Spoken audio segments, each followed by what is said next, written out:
Hey guys, it's Megan here. So I decided to make a video for those of you who want to know more about how I control my rheumatoid arthritis. I know a lot of you that leave likes and comments, and a lot of my subscribers and people who email me are very interested in rheumatoid arthritis and how I can help that, or how I can give tips and advice and things like that.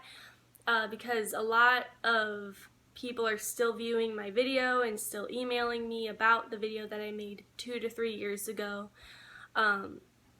about like my story on rheumatoid arthritis and everything like that. So I decided to make a video on how I control it now and how I deal with the rheumatoid arthritis now that it's been like 2 to 3 years later. So first of all, it's very strange to hear RA and fitness together in the same sentence. Not a lot of people like to mix those two things because it's just like, even doctors don't really, at least the doctors I've had, they do not really want me to do anything with fitness now that I have rheumatoid arthritis, so it's kind of weird. I don't think that that's the case at all. I think that fitness is even more important if you have arthritis, or any kind of arthritis really, or any kind of joint issue or muscle problem. Basically right now my rheumatoid arthritis is very well controlled. I'm a personal trainer now, and I do that on my own, and my clients don't initially believe that I have rheumatoid arthritis because I'm so active and I'm reaching my fitness goals and things like that. Well, how I control my RA is primarily through the medication that I take, and I know that a lot of people don't believe in that, and a lot of people believe in all these natural remedies and stuff like that. I don't think that's a bad thing, but I also don't believe in shaming people who do take medication as well.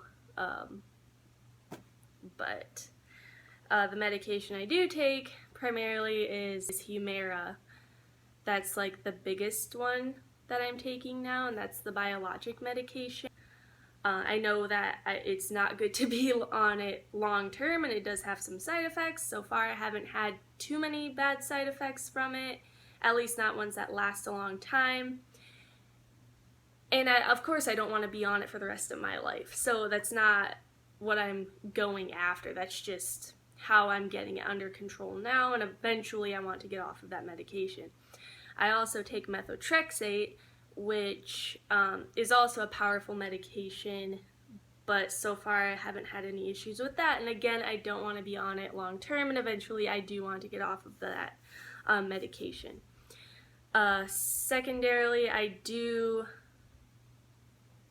use fitness as a way to control my rheumatoid arthritis. And what I mean by that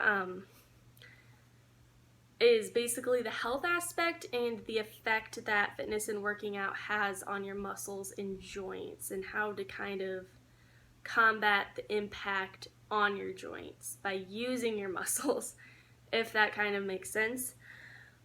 First of all, stretching and SMR, or self-myofascial release, is super important because that loosens up your muscles from working out, which lessens the impact on your joints. Because how I always explain it, if you think of a knot, if you only stretch that knot, it's just going to get tighter, and your muscle might lengthen a little bit, but the knot is not going to go away.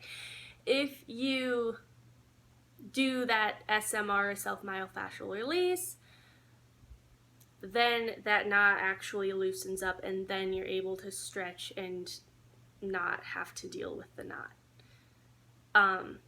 By doing that, you're also lessening the impact on your joints because it's not pulling on your knee or your elbow or whatever. It's just at its normal state. Strengthening of the muscles is number 2. I believe that the stronger your muscles are, the less impact you have on your joints. And so far I've been proving that to myself. When I started running, a huge runner before I got diagnosed and before I had symptoms or anything like that, then I had to stop running because my knees were the joints that were mainly affected, and they still are from time to time. But I found that the more I strengthen my legs, especially my quads and my glutes, the less impact I have on my knees, like the less pain I have, because I feel it more in my muscles, like my muscles burning and taking the impact, rather than my knees. Everything's trying to get more stabilized in the joint area. Okay, number 3 is I take some supplements for my rheumatoid arthritis. I don't take a lot of them. What I do take is pretty standard, I guess. The first thing I take is Alive Women's Gummy Vitamins. That's just a multivitamin. You take 2 of them a day or something like that, and it's just, general, like almost everybody takes these. Secondly, I take lysine, and that's to help combat the side effects that I would get from the methotrexate. Just basically skin and immune health and stuff like that. It's not like anything major, but if I don't take these, I get a lot of canker sores in my mouth that I have a lot of problems with, and this helps a lot. Third, I take turmeric, curcumin. I'm not super picky about what kind of turmeric I take. I know a lot of people only take a certain kind. They only take I don't even know. There's a bunch of different kinds of turmeric capsules that you can take. I'm not very picky because I haven't really noticed a difference between one or the other. So I just take the regular turmeric curcumin. If there's something different, if they don't, whatever they have, I'll take it. It doesn't make a difference to me, but as long as I have turmeric, I'm fine. I feel great. My joints feel amazing. If I don't take it, my joints feel awful, and I just don't feel good at all. So this helps a lot. I think this is one of my biggest saviors in having rheumatoid arthritis. Then, but yeah, that's all I take really for that. I guess I do want to probably start taking glucosamine. Since I'm starting to lift a little bit heavier and I'm starting to run a little bit more, I feel like that I really do need to start getting into that just so I can protect my cartilage a little bit more. Number 4 is not pushing it too much. So what I mean by that is to definitely listen to your body. If you need a rest day, take that rest day. Because when you have rheumatoid arthritis, you will know when you need to stop and rest. Don't overdo it because then you'll throw yourself into a flare-up or something like that. You don't want to do that. If you need to lessen the weight on whatever you're doing when you're working out, do that. If you need to modify things, do it. Don't try to let your ego take over and you have to lift this amount of weight. You have to do this. If it hurts, don't mess with it. You can always do it slowly or try, but just don't hurt yourself. And then don't do high impact every day either. High intensity interval training every day. Don't run in it every day. I've learned that the hard way. I kept trying to get back into running. When I first got back into it, it was fine. Then about a week in of running every day, it just did not go well with my body, so don't do it. You do not have to do it every day. You can do it 3 to 4 times a week when you need to. You can modify things. Don't be afraid to do that. Number 5, I don't really have to do this anymore, but when I did have really bad symptoms, I would ice my joints after working out, which would mostly just be my knees or my ankles.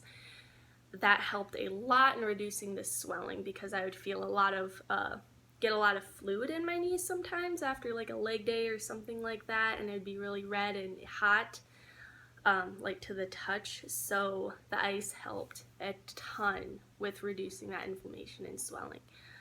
And then if you want to do that, just make sure you have a towel over your skin so you're not like putting the ice directly on your skin, and then only do it for like 20 minutes. I think 15 to 20 minutes is what I usually did at a time. Sometimes I would do like go back and forth, ice one knee for 15 minutes, then the other one.